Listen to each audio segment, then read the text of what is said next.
I had a friend come over the other day, and he brought with him a right angle grinder. And he was having trouble getting the grinding disc off the grinder.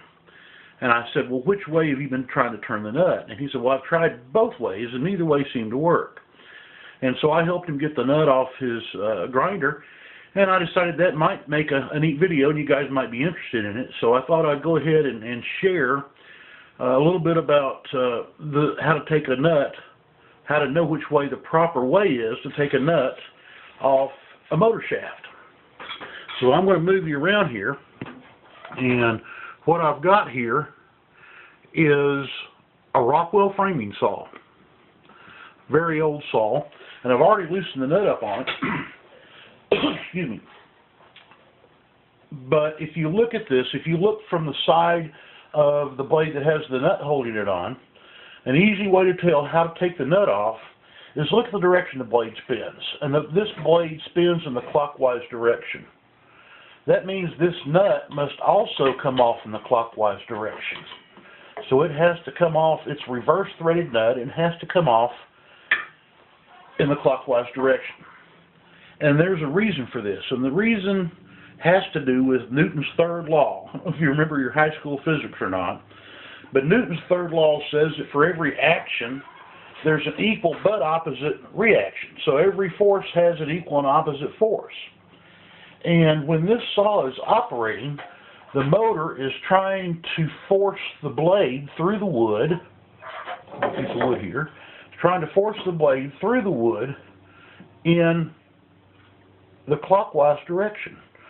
But the reaction to that is the wood is trying to force the blade backwards. All right?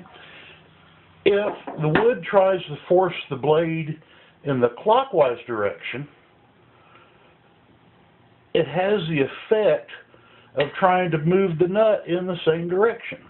Now, if this nut were a standard nut and it loosened in this counterclockwise direction, anytime you tried to cut wood with it, it would loosen the nut. So therefore, you have to have a reverse threaded nut that tightens in the counterclockwise direction, and that means it comes off in the clockwise direction. So the blade moves clockwise, the nut has to come off clockwise. So a lot of people, there's a lot of different terms for this nut. Some people will call it a reverse thread nut. Some people will call it a left-handed nut. You'll talk about left-hand and right-handed threads, all right, or standard and reverse threads. And that comes from dual-wheel grinders. And if you look at your dual-wheel grinder, you will find out that the right-hand side grinding wheel, that nut always comes off in the standard direction, which is counterclockwise. But the left-hand side nut always comes off in the reverse direction, which is clockwise. So it came to be known as a right-hand and left-hand threaded nut, respectively, because the nut on the right-hand side was always standard thread, and the nut that goes on the left-hand side was always the reverse thread. So I hope this little demonstration here helps you figure out a little bit more about how to remove grinding wheels, blades, so forth, depending on which way the shaft goes. Same thing for your lawnmower blades.